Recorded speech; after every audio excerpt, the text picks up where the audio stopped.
good stuff. Andy and Dwight are rocking the sales team. I feel very blessed. But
Hello. Hello. Hello. Because I'm saying hello.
What's up, everybody?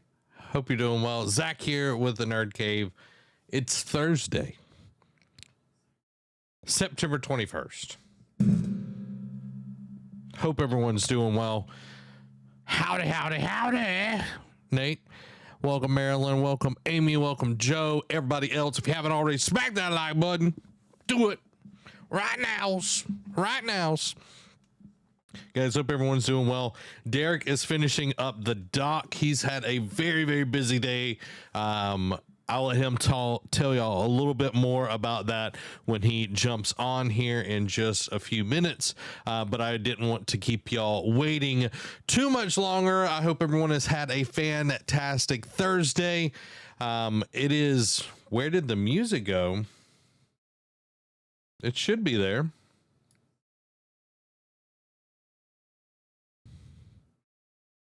Is it not there now? It's coming out on my end. It might have been ducking too much, but I hope everyone's doing well. I was hearing double for a second because I had Discord playing you as well as Chrome. I got you.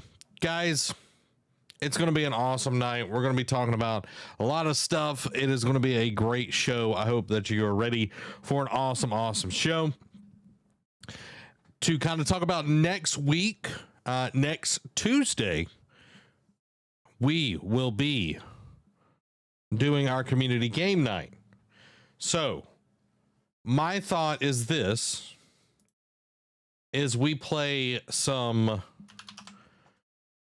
Uno, just a little bit of Uno, but we also jump into Party Animals, which is available on Game Pass on both the Xbox and the PC, and us play some Party Animals, and we might play some Century Age of Ashes. I haven't checked it out yet, but I definitely want to play it. So I am very, very excited about that. So we'll be playing some Uno, some Party Animals, and maybe Century Age of Ashes. All of these are free games. Party Animals, you have to have Game Pass, but you know, if most people have Game Pass right now. Nate says we had 2 temp guys start today that worked at Five Guys and Pace. Hey, well, there you go. One dude, the cook there, one of the dudes that is there knows how to cook a mean hamburger. So he's shorter. I don't know if one of those are him, but yeah, that's dope. I haven't went to Five Guys since we went in February. Like, I don't know what it is, guys. My stomach cannot handle like grease. Like, I just get super sick. I don't remember a scar on his head. Like, he had a hat on, so I'm not 100% sure. Like, if I saw his face, I don't forget a face. Like, if I saw his face, I definitely remember him. Like, causing bald spot on the side of his head. Nah, I don't remember. I don't remember that part. Again, hat on his head. But next week, Uno, Party Animals over on the Game Pass, and maybe some Century Age of Ashes. We'll be checking that out and playing those games. And with Party Animals, a bunch of people can join, so we're not like capped.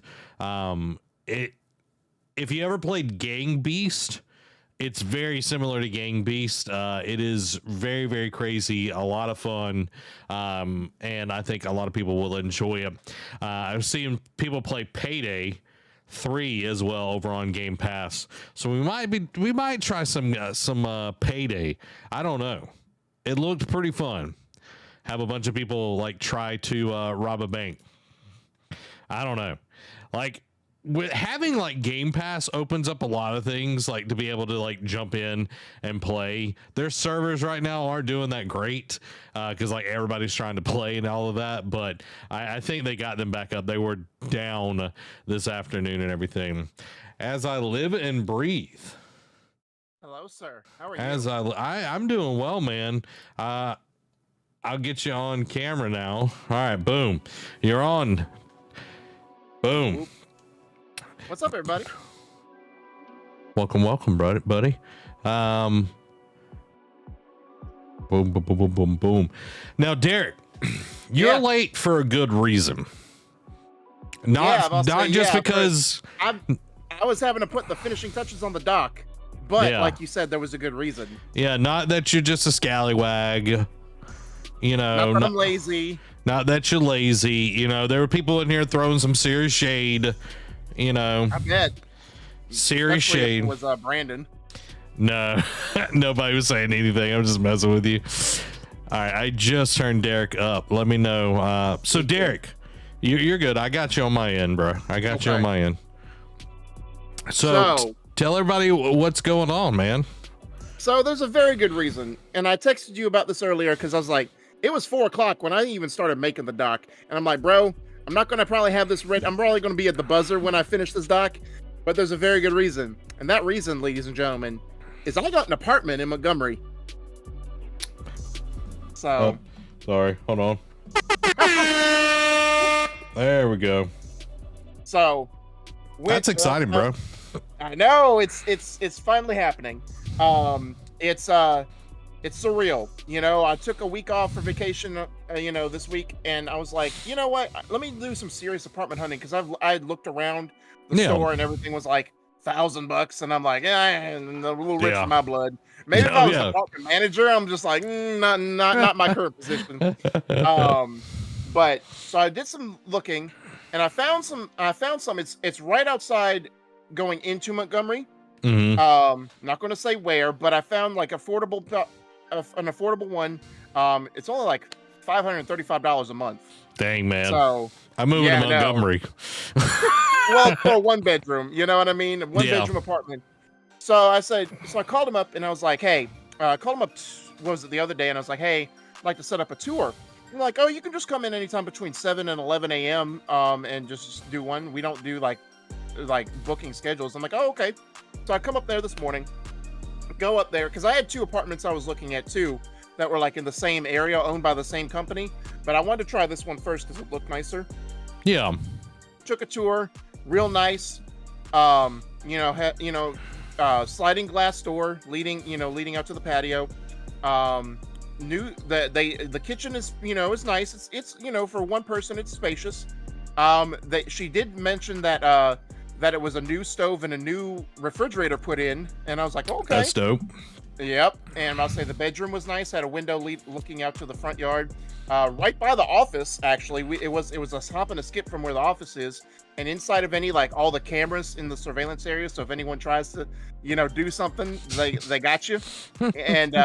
And literally I walk out, turn to the right, and there's like a dumpster right there, like within like a minute walk from my apartment to dump out the trash. That's all good stuff. That's all good stuff, because not having to walk, taking your trash out, my God, that's always the worst part. Oh, I know, especially if you live on like a 2nd or 3rd floor. Yeah. Mm-hmm. Maryland, to answer your question, it is in a safe neighborhood. So yeah, that was another selling point. What's up? Derek will be strapped up anyway, so don't be worried about that. He's got bare arms. All right. I let freedom ring. American breathing style.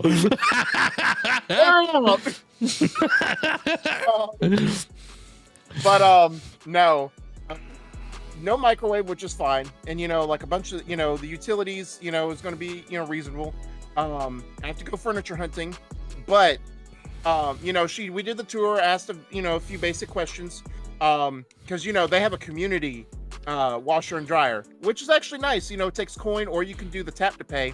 It's like $1.75. Dude, You don't know how lucky you are that it is not like some bobo place like we lived where you had to like have a fistful of quarters just to go wash. Oh my God. If it would have been tap to pay, that would have been so much better. But yeah. Yeah. So it's nice and it's convenient. And you know, she had said, oh, but we do have some apartments that are 1 bedroom that have washer and dryer. I'm like, oh, how much are those? She's like $640. I'm like, oh, I'll drive back to Troy before I do that. Not for $100 extra, maybe $50, not $100 more. No, thank you.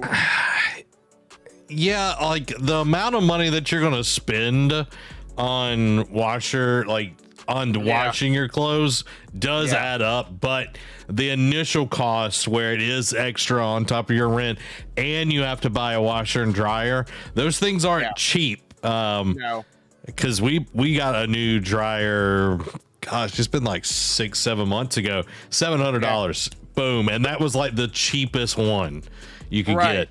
That was not like a piece of junk, you know? Right. So, but, you know, went in there, filled out the application. And I have like a storage closet inside the apartment. And then right out the front door, there's a locked storage outdoors. So that way, if I want to get a grill, some decorations, I can just store them in there, then keep all the stuff dead inside. Bodies. You know, that's, you know, whenever there's an inspection, you know, and it can lock, I'll just keep them in there. That way they can't get in unless they have a key. Exactly. So it was nice. And, you know, we kind of looked it over and, you know, we kind of agreed, you know, let's put in an application.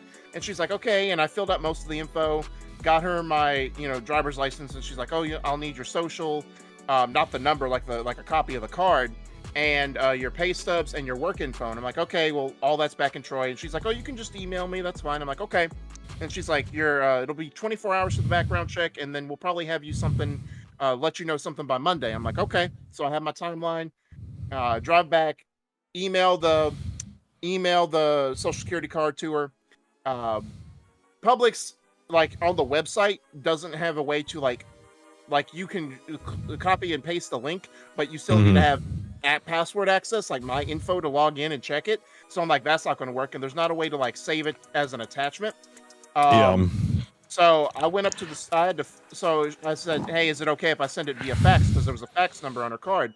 And she's like, yeah. So I went up to the Troy store, printed off my last 4 pay stubs, faxed them over to her. She's like, okay. And I just need your work info. And I'm thinking, my pay stubs don't prove it. And you know, and I didn't say that, but I'm just like, okay. I'm like, what's different? And she's like, well, and you know, it's Montgomery, and you know, it's like, for as cheap as those apartments are, they've been burned in the past where people will show their pay stubs, but they'll be their last pay stubs from their job, and they won't be working there. And when they check their job status, it shows inactive, and they're like, well, we need you to be currently working in order to live here. So she's like, I just need your start date, and I need a Facebook Marketplace for you right now.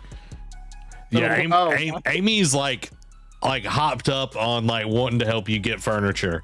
So, well, okay. I thought it was a washer and dryer. I'm like, Amy, you don't have to worry about that. No, she told me earlier, she put it in the chat, she's like, we got to start hunting for furniture for that boy. She's like, we not letting him have the bachelor den. Just a mattress on the floor of the TV. Yeah. And an old ratty chair. Sweat stain chair. Sweaty boys. But no. So she's like, I just need your start date, and then send me a schedule, like a copy of your schedule, so that way I know you're currently working. I'm like, okay. So I screenshot, because there's not a document that proves it, but you know, they said, oh, just screenshot it and just email it to them. I'm like, oh, that's genius. So screenshot my start date, and then screenshot my next 2 week schedules. And then she calls me back and she's like, yeah, we've already went ahead and approved you. I'm like, nani? What? I was like, man. I was so surprised. I'm like, what? Huh? And she's like, yeah, this is the fastest I've ever approved anybody. And I'm like, okay. I'm like, probably helps that I had a clean record. Well, she's like, actually, your credit score was really good, so that's what got you approved. I'm like, that too. Well, there you go, bro. Yeah, and then she's like, when can you come? I thought she meant move in, and I'm like, well, I have no furniture. She's like, no. When can you come and sign the paperwork? And I'm like, oh, because I was thinking about it, I'm like, well, what's the like? I wanted to like try and do it like in one fell swoop, like try and start moving in, and I'm like, what's the absolute latest? What's the absolute latest? Like where it's too late? She's like, well, these 1-bedroom apartments go fast. I'm like, what about October 1st? Since that's literally next weekend. And she's like, well, we don't have our office hours on Sunday, but we could do Saturday the 30th. We're open from 10 to 2. And I'm like, that's perfect because I go in to work at 2. I'll be there at 10. So I'm going to sign the paperwork. And then she's like, let me call you back and crunch some numbers. I'm like, okay. So she calls back and she's like, okay, that apartment you saw, and I paid attention to what she said because it's how she worded this next question that I was like, all right, let me make a quick decision. She was like, if you put the initial monthly payment $535 down right now over the phone, we can save you that apartment that you looked at today. I was like, okay. It's like, or when you come in on the 30th, you can pay like $1,000 something like this month and then next month's rent, and you won't owe anything and like some other fees and whatnot. And that way, but she didn't say I'd get that same apartment I looked at. Yeah. And I could have asked her, will I still get the same apartment if I wait till the 30th? But the old saying, a bird in the hand. So I was like, let's just go ahead and pay for it now. Cause you said with this one, I get that. I'm guaranteed. Cause new stove, new refrigerator. That way, if anything breaks, I know it's my fault. It's not from, lack of attention on the tenant's part. And I'm like, let's go ahead and do that now. So she's like, okay. So I've got that same apartment saved because it's like, again, trash can right outside my door, pretty much right near the office. So if I have any complaints, it's within walking distance. Yeah. So I was almost mean, man. I was like, why aren't you living in the trash can?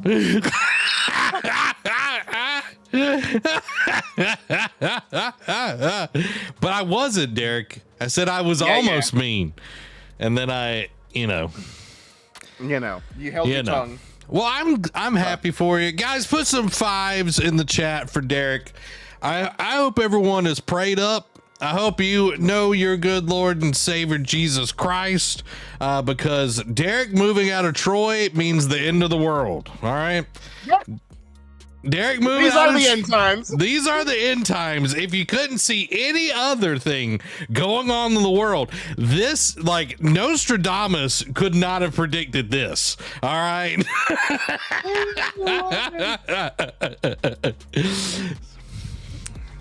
So it's the first step in the right direction.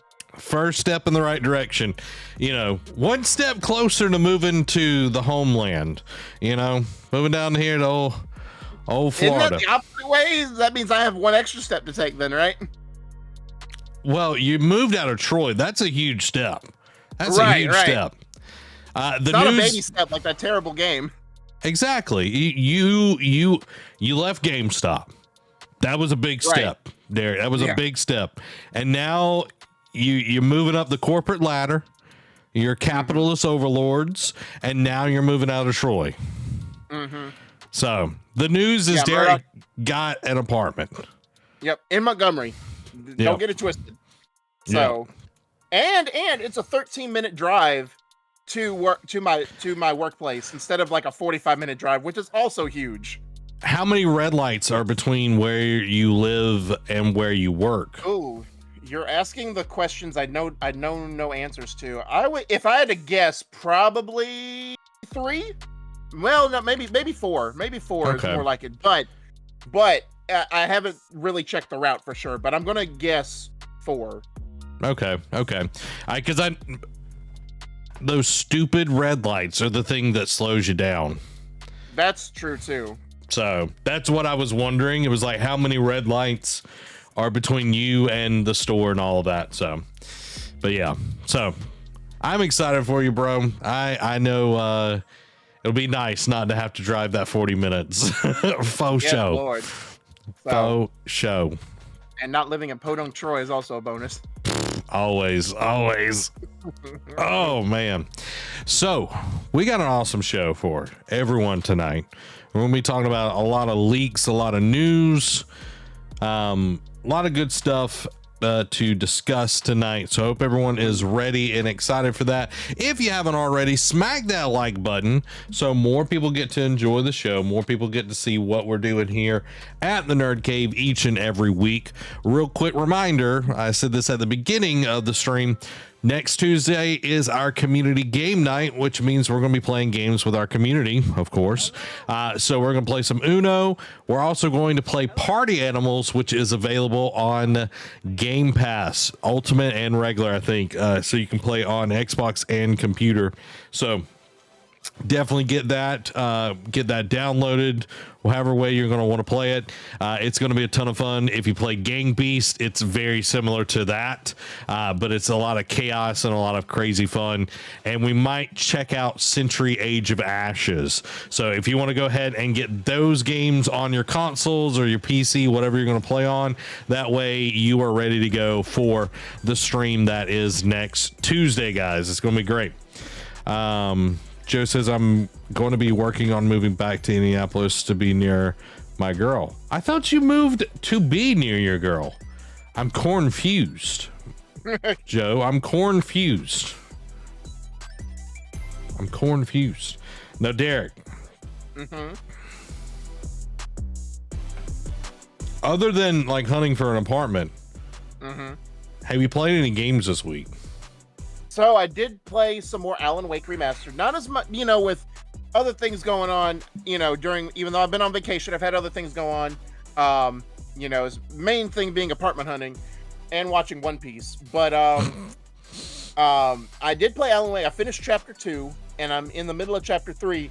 I'm on that stupid bulldozer fight and I'm just like, bro, this is insane. Like, oh my gosh. Bulldozer fight.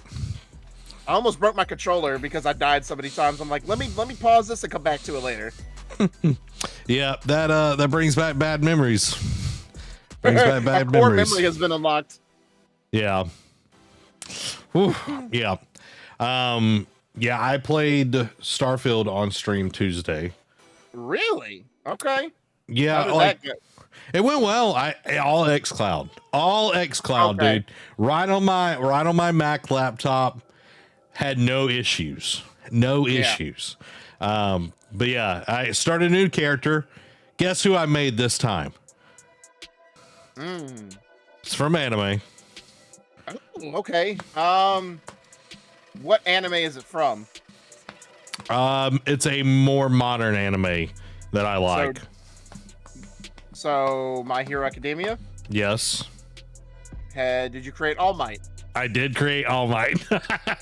Fair enough. And I literally have a perk if I do like melee damage without a weapon, like just totally like fisticuffs. It gives me like 20% more damage. So I'm just like Detroit smashing people. Detroit smash. I'm here. Just going at people left or right. They'll have guns. I'm just coming in there, just like fist up and just like bang. There's sometimes I have to like pull out a gun or I'll get murdered, but a lot of the time, if you fought like a machine, you could get away with fisticuffs. I'm sorry. Yeah, so I'm hoping that the more I like, because you can upgrade that skill.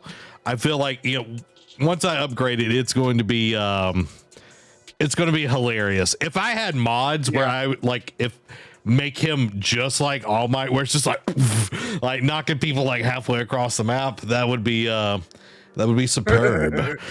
Right. So Joe said, I had an Airbnb for a month in Indy. Then I couldn't land a job and apartment. So I moved 2 hours north with a friend from college until I could move back. Okay. So I didn't know about the friend from college part. Well, I know everything's going to work out, bro. It's going to be awesome. I don't know. You're going to get the job that you need. Not just want, but the one that you need and want. Praying for you, bro. Nate says, I am here. Exactly. So, and I have an adoring fan. He just came up. He's like, I'm your biggest fan. I was like, this is my Deku here. This is my Deku. Right. Give me a piece of your hair. So, but yeah, I'm enjoying it. I want to get into Lies of P. That's one of the games I want to check out. Just It reviewed launched. pretty well. Yeah, it did, and so I'm wanting to play it. I just don't know when I'm going to play it because there's just a lot going on. Yeah, there's a lot going on. I mean, you do have. Man, can you believe we are? Hold on, let me see. Let me make sure before I say this. Can you believe we are 3 weeks away from, or no, 4 weeks away from Spider-Man? It's crazy, dude. I'm Yeah. so stoked for Spider-Man 2. If y'all are stoked for Spider-Man 2, put some 5s in chat right now. Let's see them. I want to see the chat lighten up with 5s. If you haven't already, hit that like button as well, because Spider-Man is going to come out. Alan Wake 2 is going to come out. So many good games. So many good games for the rest of the year. So little time. You telling me, bro? You telling me? It's like I want to have more time to play Starfield, but it's like I only get so many weeks Right. before Spider-Man. And then it's all over for you till you beat it. Yeah, yeah. New AC comes out in like 2 weeks. Yeah. That is right. That is right. A lot of They good moved it games, up. though. Yeah, they did move it up. So. Which Spider-Man 2 went gold. Yep, we have a bunch of Spider-Man deets in the quickies tonight, so. Well, without further ado, guys, I'm gonna explain how this is gonna work. We're gonna reintroduce it just so we can cut down the show and all of that, so we can put it out other places. So we're gonna reintroduce everything. We're gonna jump into the news, but we want your thoughts, we want your opinions on all the different subjects that we're gonna be talking about. How it best works, just to kind of give y'all a heads up. There is a delay between everything, so the sooner you start putting in your message when you hear something that you want to comment on, the better. That way we can actually read it and talk about it when we get into the discussion part of the news segment, because we want your thoughts as well. It's not just me and Daring, you're part of the show too. So do that as we go through, because I love getting to just dive in and think about what y'all think as well, and us dissect that and just enjoy this time together. So without further ado, let's jump into this. I'm gonna pause this old music right here. Pausing that music right there. All right, here we go in 3, 2, 1. This week, well, kind of got a little gurgle right there. Let's try that again.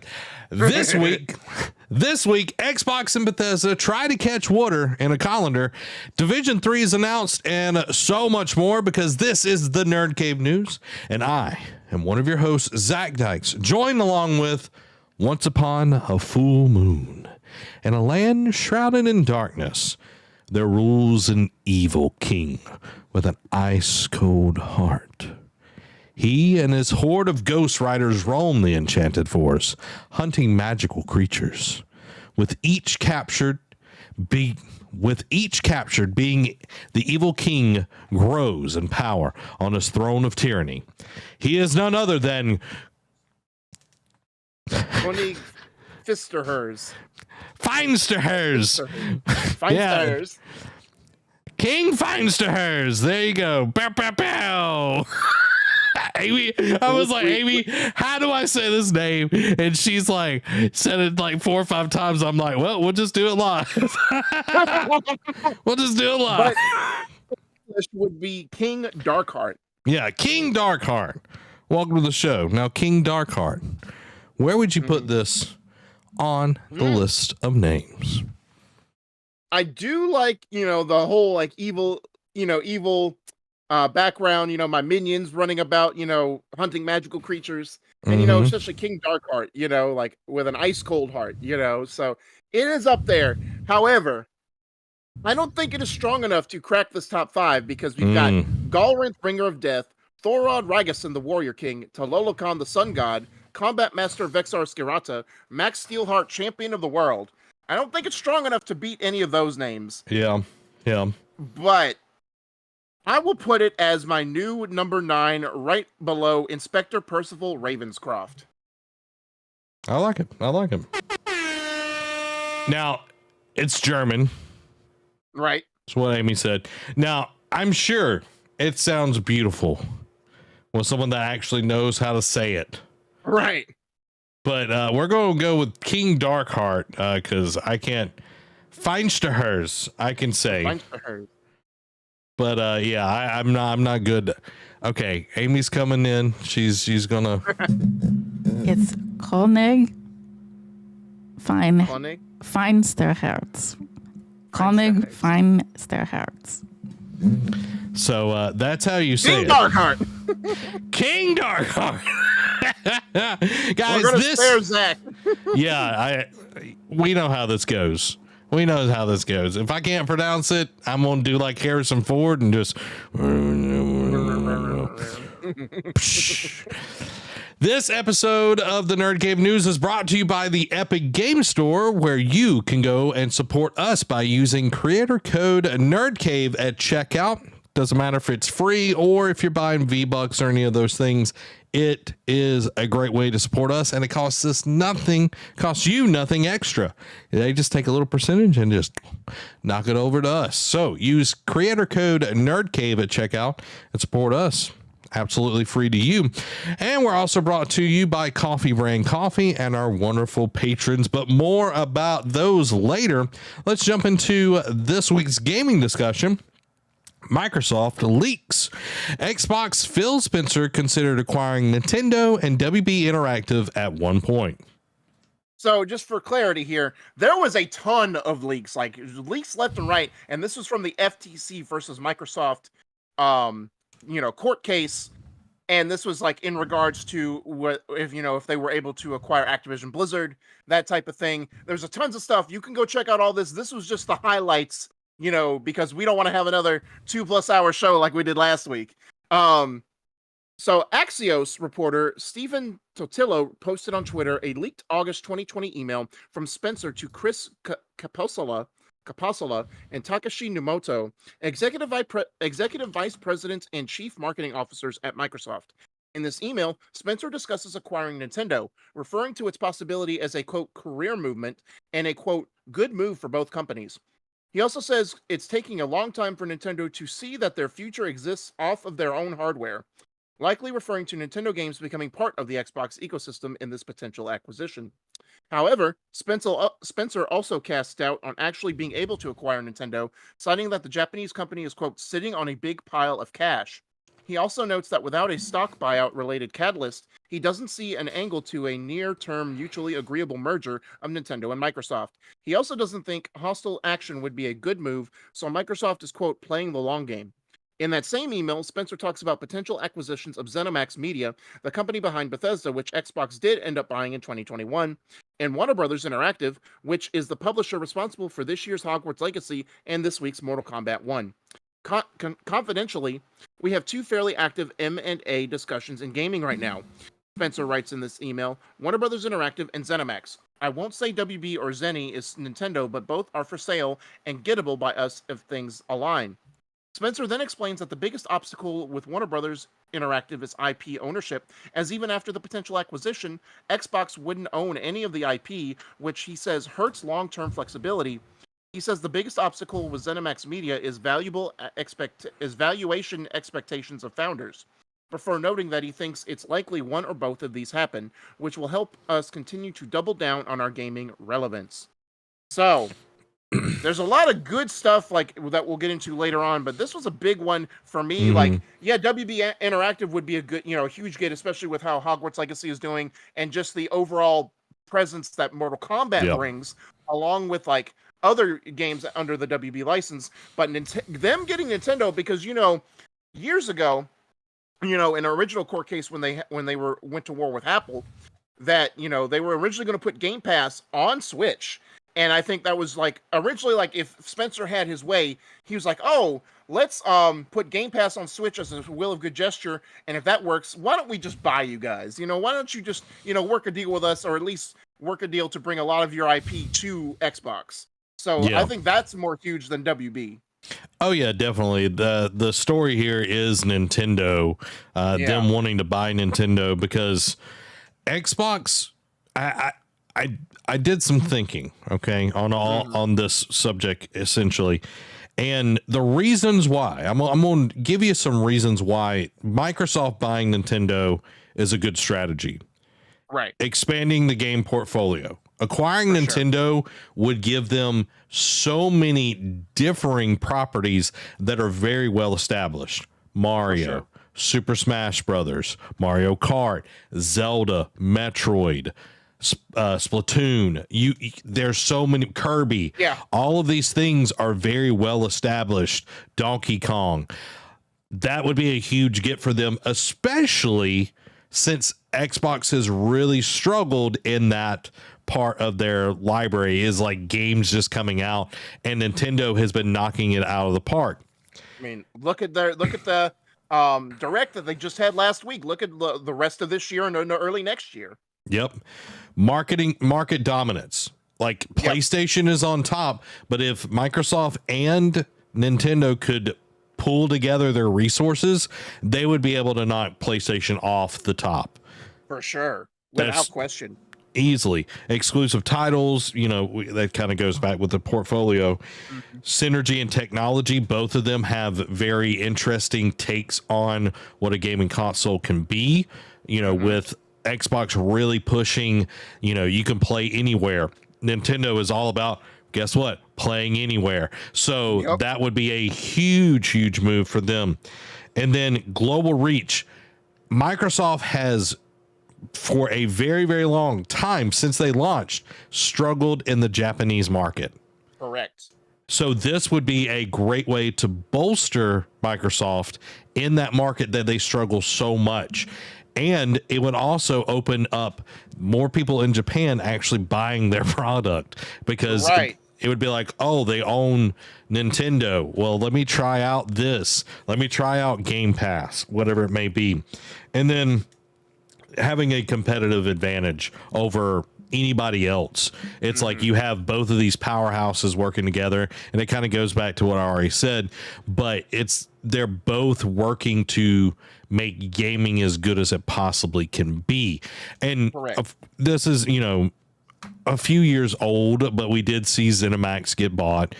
They didn't even mention, Activision in that discussion and everything, but now they're at a much larger position. I don't think Xbox could get Nintendo under their name now, with Activision being a part of it. I think that has shut the door on that, and I don't think we're going to see a huge get like an Activision or a Bethesda. WB, I think they could have gotten before Hogwarts Legacy's success, and I think they could have gotten Nintendo back at the end of the Wii U life cycle. Oh yeah, but then again, they were having their own struggles with the Xbox One, so I don't think it was in either party's interest to do that. And to kind of piggyback off of more competitive, more of a global market, more of like, to piggyback off of that, it's also going to bring in a new consumer base too, because think about it too, like, not to say that they haven't tried, but they more rely on third-party games, but they don't have a strong kid-friendly portfolio like PlayStation does, and Nintendo dominates that market. If you bring that in, you're bringing in so many more families to buy stuff for holiday, which will equal more dollars for them, and Game Pass. If you I know more kids after they hit the age of 10, they kind of think about maybe doing an Xbox, or maybe like 12 to 15 years old. They think about maybe more like getting an Xbox or a PlayStation, but that 6 to 11-year-old range, Nintendo pretty much dominates. And that would bring in a more market, because more families are looking for more affordable things. Like, there's one of the leaked documents I read that most Xbox users are preferring to buy the Series S over the X, which is crazy because of how limited features and less hard drive space, but because it's more affordable, they're able to buy it more and more readily. And like, for a while, up until like the shortage ended, you were able to find more Series S's in the wild than X's. So having that availability too, and more affordability, would also bring in more people that have to more penny pinch and aren't looking for just to get something for their kids to step into the world of gaming. That would be huge for them as well, on a consumer base. Yeah, 100%. And you look at it, a Switch has way more games than an Xbox does.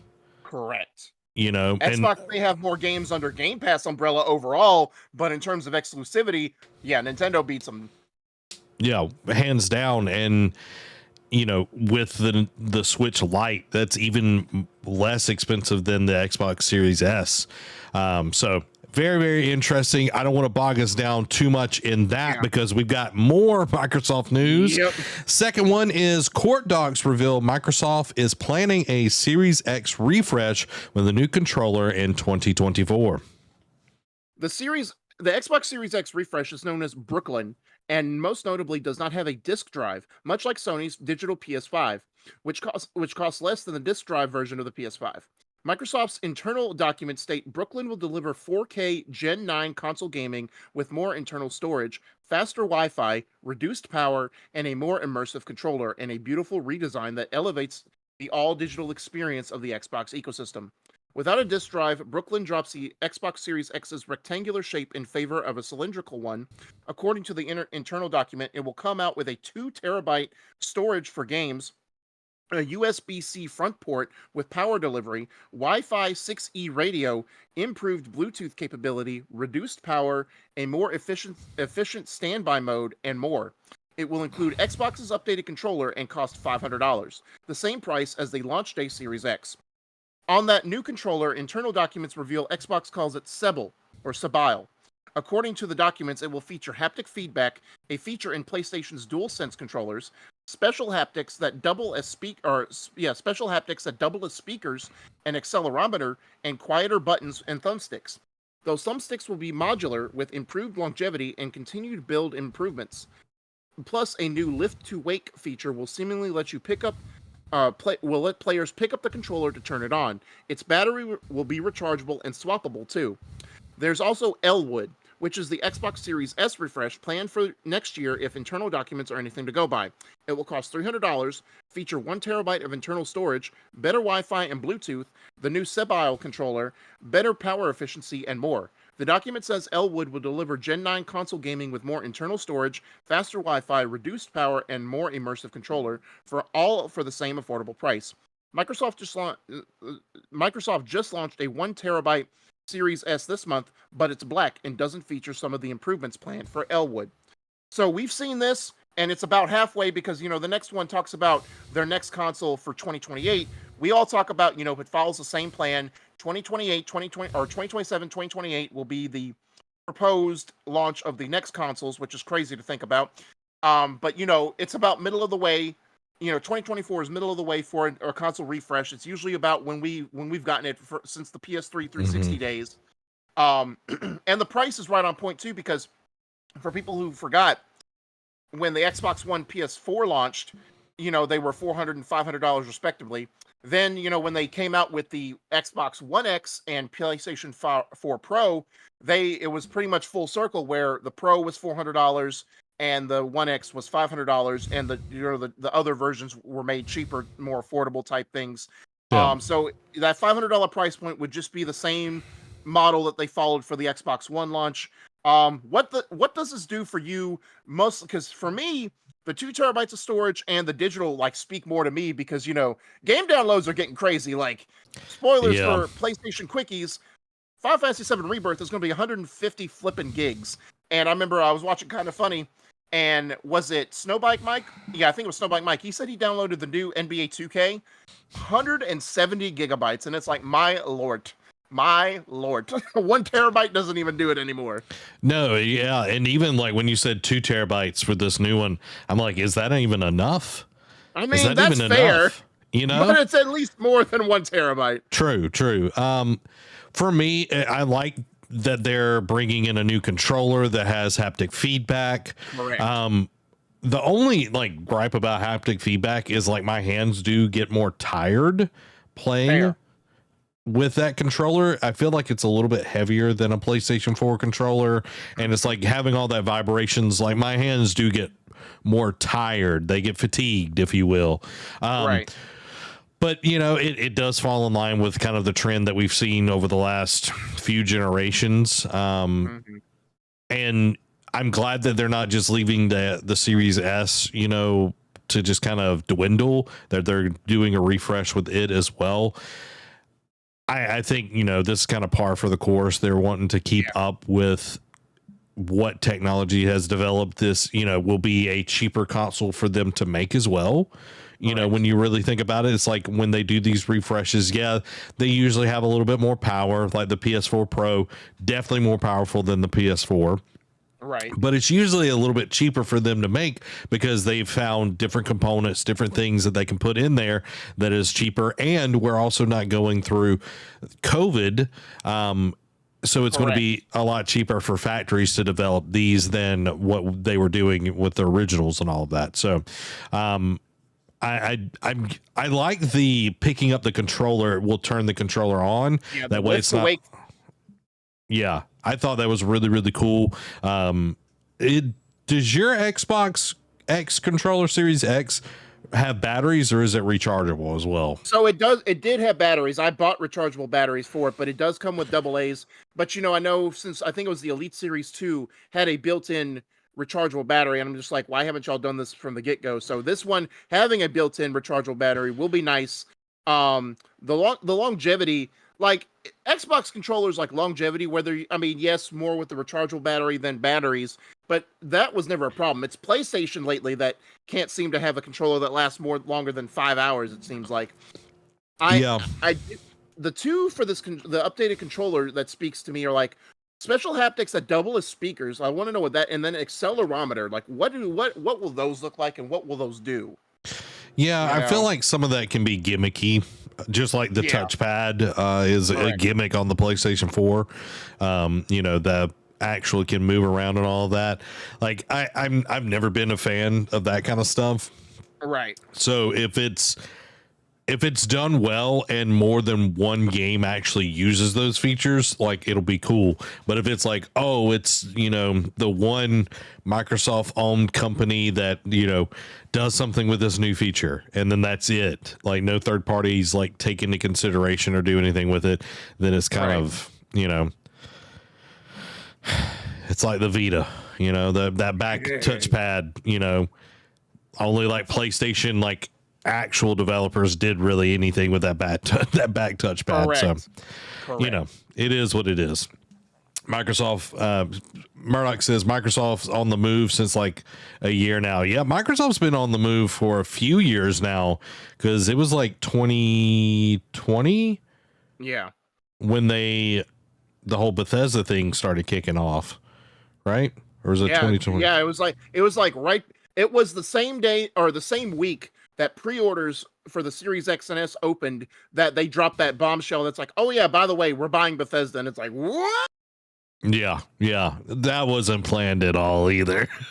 Right. No, actually it was the day of pre-orders because I remember standing in line and like I looked at the news right before I stood in line for my Series X pre-order that everyone was talking about. I was like, oh, did you see it? And I'm like, yeah, man, it's crazy. So yeah, like that was the same day they announced they bought my Bethesda. Bethesda, excuse me. I almost said Blizzard. I'm like, that's not right.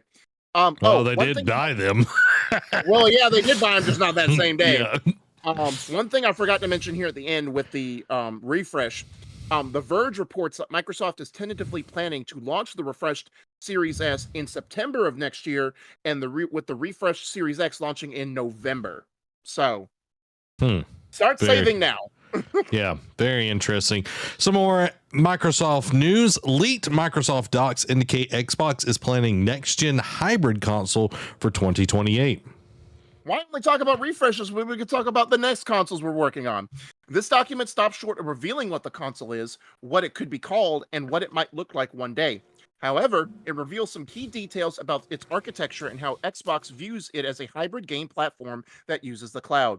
In the, quote, Our Vision section of the document, Microsoft writes, quote, develop a next-generation hybrid game platform capable of leveraging the combined power of the client and cloud to deliver deeper immersion and entirely new classes of game experiences, optimized for real-time gameplay and creators.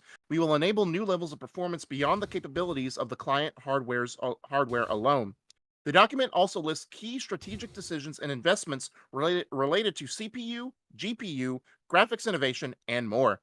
The Verge obtained another document that shows a timeline of Xbox console releases dating back to the original Xbox in 2001.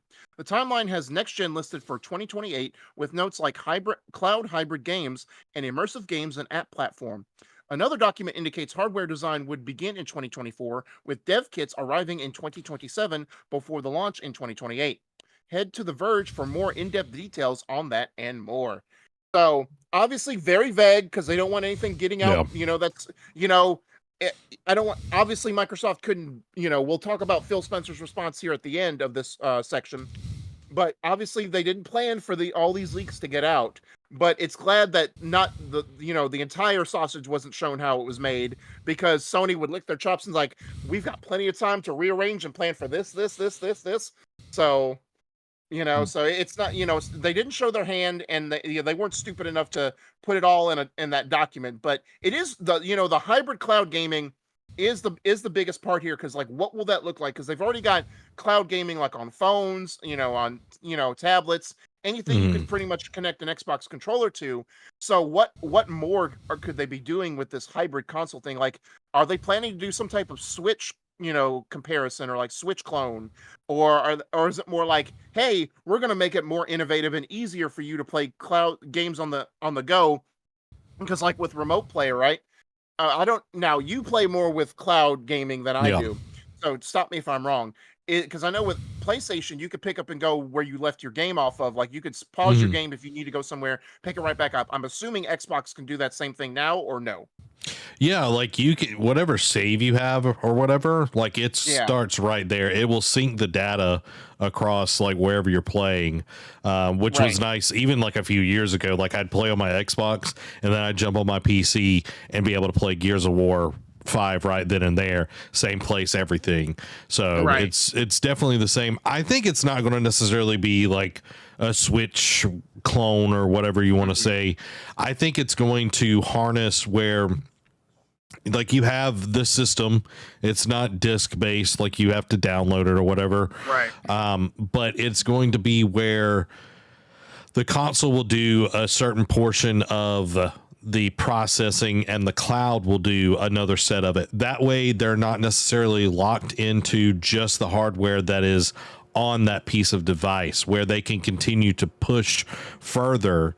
And if they are able to get out of the mid life cycle refresh kind of thing, where they can just literally keep making the same piece of hardware over and over and just make it cheaper, I think that's really the goal. And if you have half of the processing being done on the cloud, off site and everything, like I played Starfield on stream the other day, Tuesday, literally played it on a MacBook sitting here on a MacBook, and it ran flawlessly, looked great, no problems on a MacBook.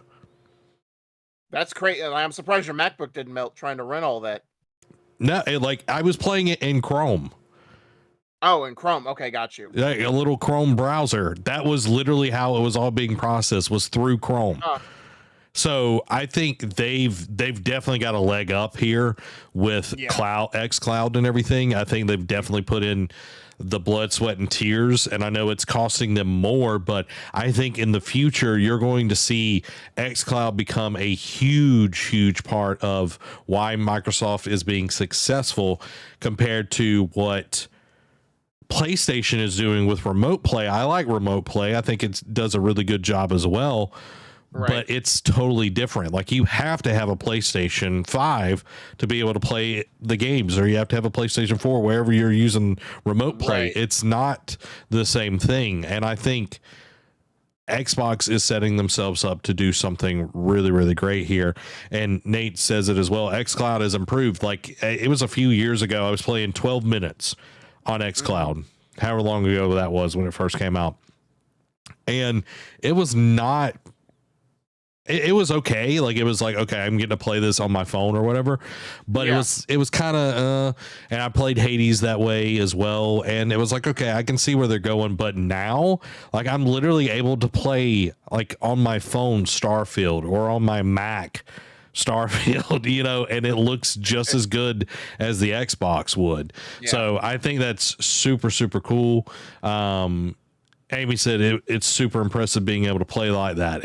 I think that's going to change a lot of things and break that halfway cycle they could do it. I'm not saying that that is the goal, but I think if they're able to make something that can outlive the 3 or 4 years and not have to come out with something just to be able to keep up, I think that's the goal overall.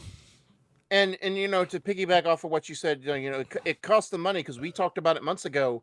How xCloud is like they're pretty much not seeing an ROI with like cloud gaming on Microsoft's side. So it's like, why your first impression is like, why keep dumping money into a pit that you're not going to see the light of day? But you know, it's one of those things. If you build it, they will come. If you keep improving and showing people why they need to invest in this and keep, you know, making improvements that, you know, are for gamers and in the right direction, it can be profitable. Because, you know, I'm sure in the beginning, like when they did Game Pass, you know, developers were like, Hog is like, oh, we're not seeing as much ROI. Then like once the more important games, not just that were the Sea of Thieves, not just the State of Decay 2s that were marginally okay games that were bare bones. And like once other developers saw like, oh wait, they're actually increasing their spending, and it's like, oh, they played a trial and liked it, and now it's off Game Pass, so now they're going to buy it at full price. We're seeing more money. It's like, okay, now we're more you know, comfortable putting our games on Game Pass and not seeing a loss in revenue. So I think it's the same. I think they're having that same approach with xCloud and be like, just be patient. We'll make sure it's, you know, especially to the investors are like, you're going to see return on investment with this. Just be patient and trust us. Yeah, 100%. And Nate says it as well. Like when Starfield came out, I was like, okay, do I buy an Xbox just to play Starfield? I considered it, don't have the money for it, but it was like, okay, how can I do this? And then I just started playing on xCloud. And I'm like, okay, this is like pretty reasonable and everything. And Nate goes on to say, probably we'll just buy a PC and PlayStation for exclusives. And I kind of feel that if I'm able to play it without having to sink $500 in another console, like I'm all for that. For that. So, and I'm excited for that. But Murdoch says, ask a question. And I want to pose this before we move on. Why does it work for Xbox and not Stadia? I've played both. I've played both Stadia and xCloud. And the way Stadia was announced and promised and touted was that it was going to be this 4K experience and it's going to be seamless and we're going to do all this processing off location and you're not going to have to worry about it. All you have to do is pay this much money and you get Stadia. They didn't also tell you that after you buy Stadia subscription, you have to buy each individual game. That was a huge problem. They also didn't have the infrastructure and they weren't continually developing what Stadia was. It was like, okay, this is what it's going to be. And then they started putting stuff out there. I tried it and it was bad. It was really, really bad. And soon after that, they pulled the plug. That's what Google does. They pull the plug on things very, very quickly. What is Microsoft really good at? They just doggedly keep putting Microsoft Explorer, now it's Edge, on things. They're just like, we're not giving up. Like they are all about it. Cortana, like they keep putting it on things. Like they do not give up on something that they believe in. And the reason why xCloud does well, and again, we just said it's actually costing them more money than it's making right now. They continue to innovate. Every time I end an xCloud like play session, it asks me, what was your experience? And it will break it down with the stream, the gameplay, all of it. And you will give them feedback and send it to them. And then they're able to process, okay, this is what was good about it, this was not good about it. They're constantly wanting that. When I played on Stadia, none of that was asked. It was just like, go ahead. It was like, here you go. Well, I was going to like, Stadia's response would be like, people would give them feedback. It's like, oh, you need to improve the infrastructure. You need to do the blah, blah, blah. And Stadia's response would be like, want more games? Yeah, and it would be like, oh, well, it's your internet. And you would have to have like crazy internet expectations for Stadia. Unlike, xCloud, it's 20 megabytes for a PC or a computer, and it's 10 for a mobile device. That's pretty doable. Like 10 down is doable. 20 down is doable. It's not asking for 60 or more down. I'm getting like 400 down or whatever like that. But I think that says a lot about what Xbox is doing. They're constantly making it more, and they're making it more accessible. They're putting it on Samsung TVs. So I think they're doing a ton here. So that was a good question. Very, very good question. Yeah. What's up, Dan? You know, one last point before we move on. Mm-hmm. You know, you said it's like, oh, you'd have to pay for the Stadia subscription and buy the games. With Microsoft, you just got to buy a Game Pass subscription, and then you just get access to whatever's on that library. Yep. So, sure, it won't be every game, but you get a ton of games regardless. Like, Stadia didn't ever do that. So, I'm not saying they should have done that from the get-go, but they should have at least had a bundle where it's like, hey, here's a bunch of games that you can try out if you buy this bundle. It was like, if you have a subscription, you should be able to play whatever games. Like, it comes with that subscription and everything. So I think that definitely, you know, you have to have Game Pass Ultimate to do xCloud, which is not that bad. It's like $16.99 a month. But to be able to play whatever you want that is on Game Pass, that's pretty dope. It's pretty dope. Some more Microsoft news. Microsoft docs indicate Xbox is working on Oblivion remaster, Fallout 3 remaster, and Dishonored 3, and more.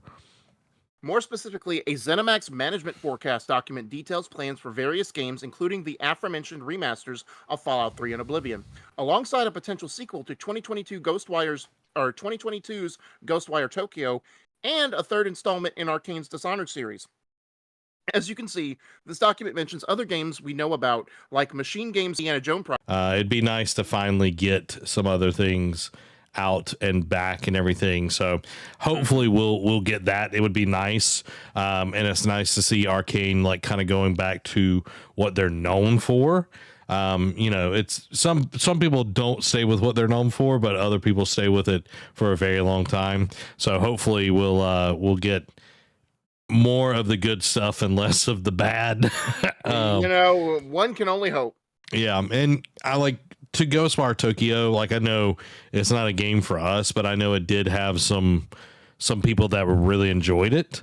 So only time will tell. But I'd like to. I want to go back and play Deathloop. I want to go back and finish it, but it's one of those games. It's like, I don't know when that's ever going to happen. You know what I mean? With, you know, Spider-Man 2 and Alan Wake 2 on the horizon. Yeah, so many more games to come. Just like Elder Scrolls 6, Microsoft documents reveal that Elder Scrolls 6 won't come out on the PlayStation 5. Who could have seen that coming? So Axios reporter Steven Totillo tweeted a freshly unsealed document lifted from the FTC versus Microsoft trial over the Activision Blizzard buyout, and it includes a list of announced Bethesda games along with their platform and release window intentions. Of particular interest is the section on the Elder Scrolls 6, which, according to the document, will not launch on PS5 and instead launch on Xbox and PC only. Its release date and down as TBC, but the game is expected 2026 or later. Microsoft has yet to make a formal announcement about the launch platforms or release window for the Elder Scrolls 6. IGN has asked Microsoft for comment. The Microsoft statement on exclusivity mentioned in the document is a quote from Spencer in an interview with GQ conducted in 2021. Quote, "In order to be on Xbox, I want us to be able to bring the full complete package of what we have, and that would be true when I think about the Elder Scrolls 6." So, again, shocking no one. You know, when they first bought Bethesda, our questions was like, all right, are they going to make Starfield exclusive? Are they going to make blah, blah, blah, Elder Scrolls 6 exclusive? Are they going to make all these future games exclusive? And, you know, Phil Spencer kind of quelled the waters, and it's like, we'll do it as a game-by-game basis, meaning he didn't want to make any promises yet. Yeah. And, of course, the first domino was Starfield, when they said, oh, it's going to be exclusive.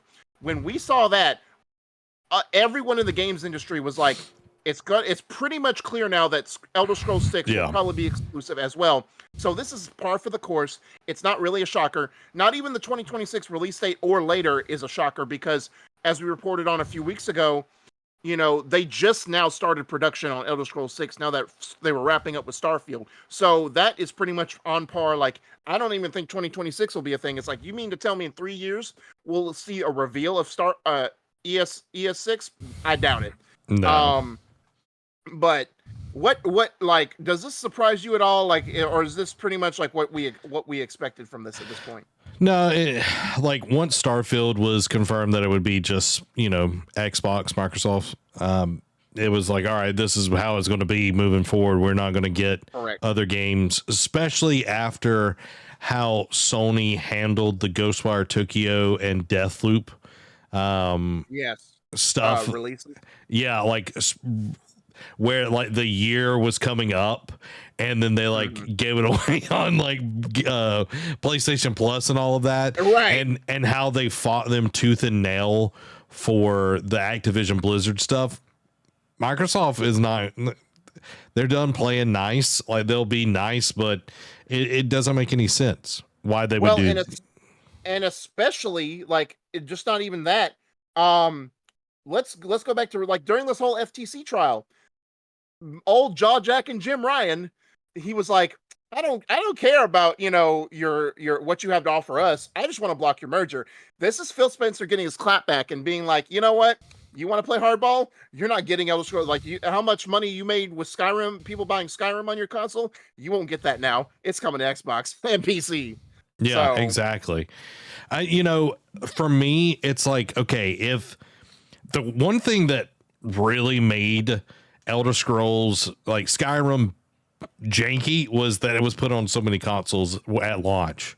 Correct. Like it was really bad on the PlayStation. Like it was really, really bad on the PlayStation. It was better on the Xbox, like bug wise. So it's like, okay, Bethesda, you only have to focus on PC and Xbox. That's all you have to focus on. You don't have to focus on another hardware because that is challenging for developers to make sure that everything runs on that. So, with Elder Scrolls 6, that's a long time away. Like you were saying, like it is a very, very long time away, and moving forward, you're just going to see Bethesda games on Xbox consoles. Right. And I wouldn't doubt it because, obviously I don't really much care for it, the series, but another popular series like Xbox would love to probably like, I wouldn't be surprised on the Indiana Jones game that Machine Games is working on. I wouldn't be surprised if they came out and said, "Oh yeah, that's going to be exclusive too, by the way," just to keep that money in house.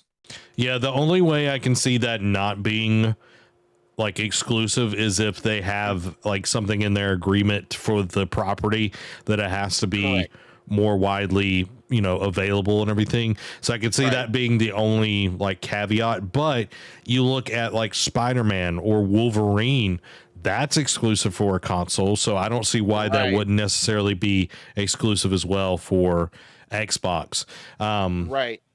I think the only Bethesda ZeniMax games you're going to see on PlayStation moving forward is expansions in Fallout 76 and Elder Scrolls Online. I think that's the only thing you're going to see on those consoles.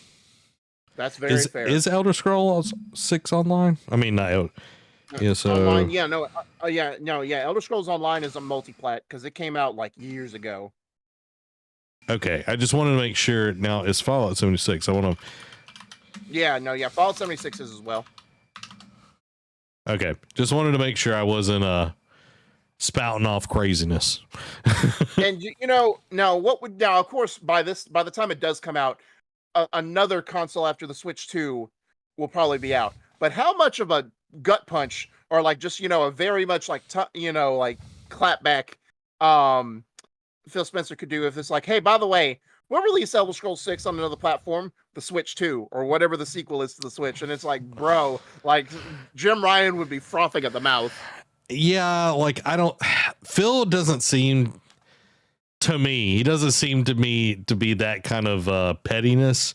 Like he'll take his victory lap or whatever, but he doesn't seem petty, and he does celebrate other people's wins, even if, other CEOs don't necessarily do that.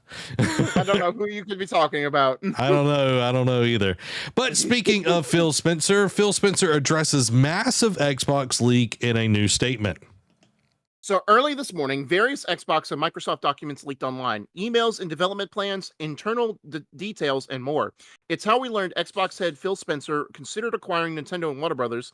that Xbox is planning a Xbox Series X and S refresher, that it might be working on remasters of Fallout 3 and Oblivion, and that it has plans for a next-gen console in 2028.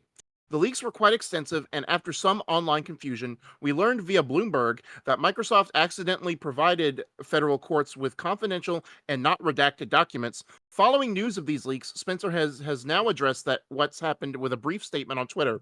Quote, "We've seen the conversation around old emails and documents. It is hard to see our team's work shared in this way because so much has changed and there's so much to be excited about right now and in the future. We will share the real plans when we get ready." He shared that on Twitter, but The Verge has obtained a more in-depth memo sent to Xbox employees. Here it is in full. Team, today several documents submitted in the court proceedings related to our proposed acquisition of Activision Blizzard were unintentionally disclosed. I know that this is disappointing, even as many of the documents are well over a year old and our plans have evolved. I also know that we all take the confidentiality of our plans and our partners' information very seriously. This leak obviously is not giving us that expectation. Is not living up to that expectation. We learn from what happened and be better going forward. We all put incredible amounts of passion and energy into our work, and this is never how we want that hard work to be shared with the community. That said, there's so much more to be excited about, and when we're ready, we'll share the real plan with our players. In closing, I appreciate all of the work that you pour into Team Xbox to surprise and delight our players. In the days and weeks ahead, let's stay focused on what we can control, continuing the amazing success of Starfield, the upcoming launch of the incredible and accessible Forza Motorsport, and continuing to build games, services, and devices that millions of players can enjoy. Phil. Something of note, especially for those particularly excited about something that might have leaked today, is that both the internal memo to Xbox employees and the public-facing statement posted to Twitter, Spencer says these leaked documents and emails are old and plans have changed. He also says the team will share, quote, the real plans when ready. Now he obviously can't say the leaked information is what's happening and must downplay it as a result. But it's also a reminder to take everything that has come to light with a grain of salt because it's very likely plans have changed. So obviously, I do, going to just the Nintendo WB acquisition, WB could still be in the cards. It's obviously foreseeable. Nintendo's not, especially with how the Switch is done. And with the Switch 2 and with especially coming off, obviously these are old documents, but especially coming off the Direct and how great it was a week ago. Yeah. The brand of Nintendo has only gotten stronger. So, I mean, the price goes up every day. What do they say? Today's prices are not yesterday's prices. So obviously it's, there's things will have changed. Like with the remasters, I do think Dishonored 3 is still a thing. Possibly a Ghostwire Tokyo sequel. I don't think we'll see remasters of Oblivion and Fallout 3. I could see maybe one of those, but I don't see both of those because unless they plan to pawn it off on another studio, Bethesda going to be too busy with Starfield and ES6. Yeah. But, just other things like the console, like the next gen and the refresh, I can see happening. Now, will all the deets that leak about them be true? Only time will tell. But I do think those are viable. But again, like it ended with the article, take everything with a grain of salt because these are a year plus old documents, or for the first one we read, that's about a 3-year-old document at this point. Yeah. So just not everything. I know, what was it? The Nvidia leak, and then the old Walmart leak for before E3 happened years ago with Rage 2 and all those games. Some of those do end up being true, but again, until we see the flags planted and the roadmap, take everything with a grain of salt. Yeah, 100%. And to Amy's point, every time I hear about leaks, it feels like publicity stunt. And definitely this feels email. It was I know this is going to get out, so I'm stating this more for the public than I am the team. Correct. It definitely feels like that. Now, some of them, it's when a trailer leaks right before a conference. That always stinks because it's that hype is dwindled and everything.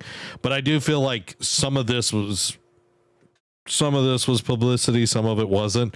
But to all your points, I feel like Xbox has changed so much since that was discussed. It has, acquired several different studios. They're finally kind of on the upswing on things. They're not fighting tooth and nail just to be able to. And we also went through COVID. in Right. between all of that. So Xbox has changed a lot over the last 3-4 years.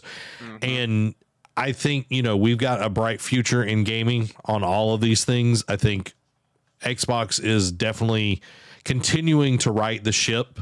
And, Nintendo, like you said, that Direct last week, that Princess Peach game, oh my God, that thing's going to be amazing. Yep. But I do want to say this.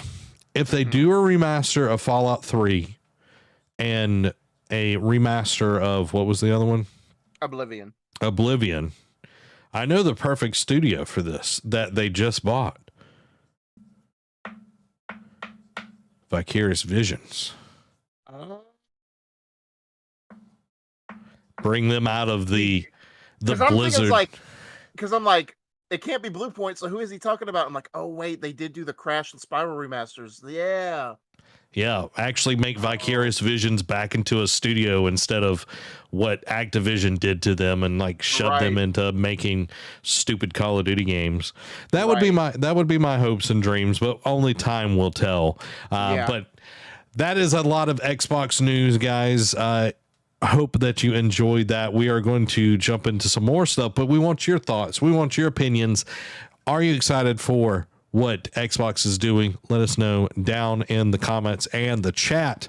But let's talk about some Ubisoft, or as some people say, Ubisoft. Yeah. Those people would be wrong. Ubisoft announces The Division 3. And you put this in, like, I saw right before I came up here to set up the studio.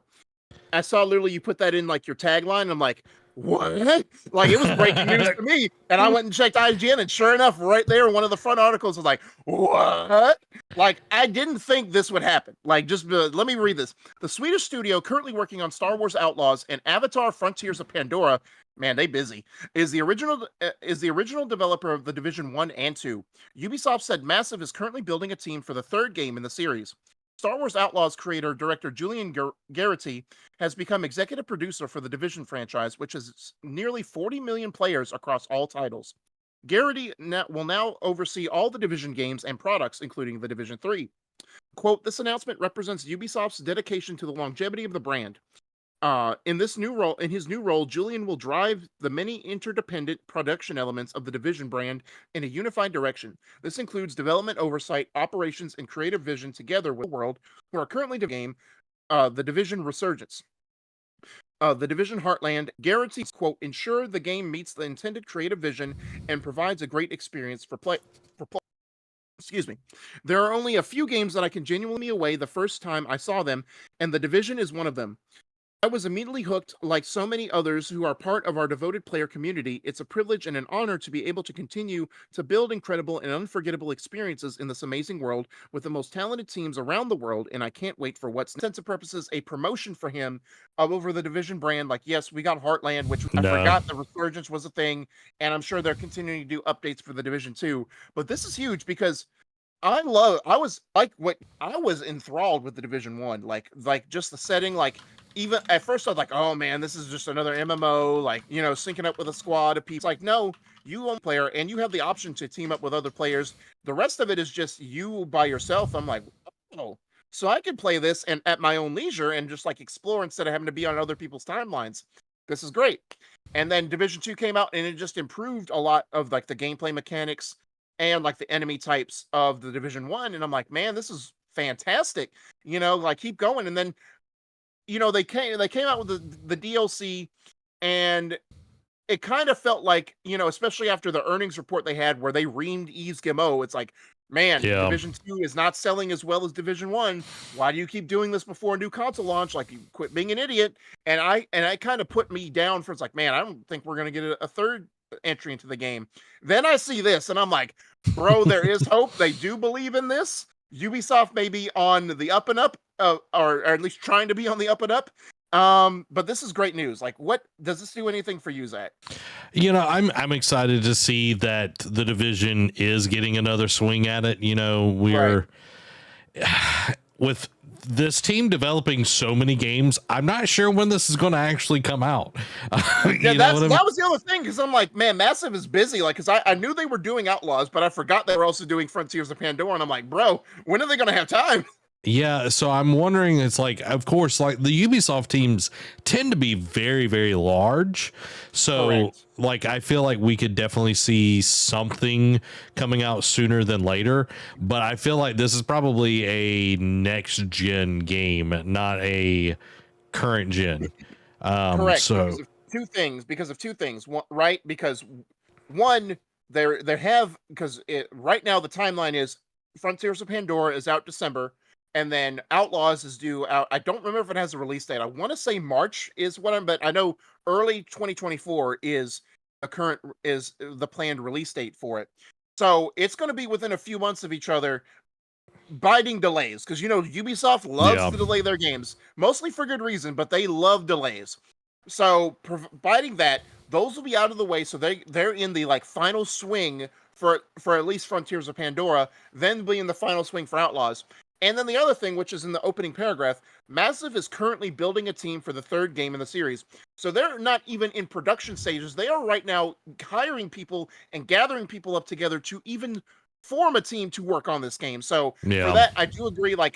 I don't know, I almost want to say I can see this game coming out a year before the next consoles, but I don't think Eves wants to get reamed again about this. I do agree with you. I do think it'll be a next gen game.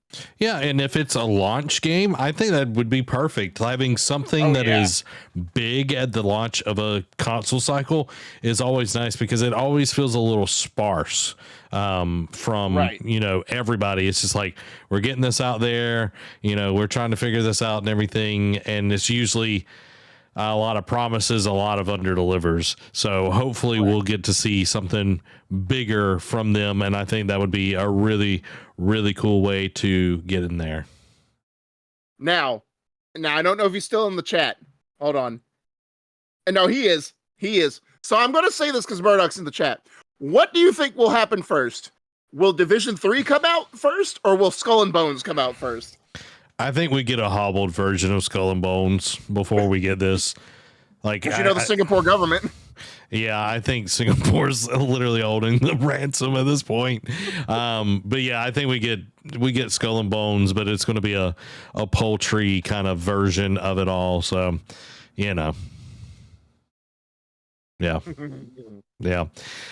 Guys, let's talk to you about a little bit about our sponsor for the show, Coffee Brand Coffee. If you're looking for exceptional quality coffee with no gimmicks and no politics, you definitely found the place, because they have over 4,000 verified reviews, and most of them are 5 out of 5. They've got 12 coffee blends, 12 organic teas, 3 hot cocoa flavors, and they also have cold brew and K-Cups available. Amy got some.